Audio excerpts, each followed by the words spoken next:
सांगलीच्या कृष्णा नदीच्या पाणी पातळीत वाढ झाली आहे। काल 37 फूट 5 इंच असणारी पातळी आज सकाळी 40 फूट 6 इंच झाली।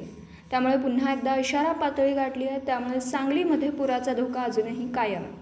कोयना धरण पाणलोट क्षेत्रात पडणारा पाऊस आणि कोयनेतून होणारा विसर्ग यामुळे पाण्याची पातळीमध्ये वाढ होती।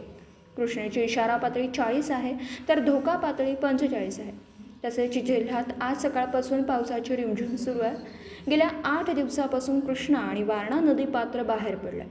हजारो हेक्टर शेती पाण्याखाली आहे तर नदीकाठच्या आणि सांगली शहरातील लोकांचे प्रशासनाकडून स्थलांतर करण्यात आले।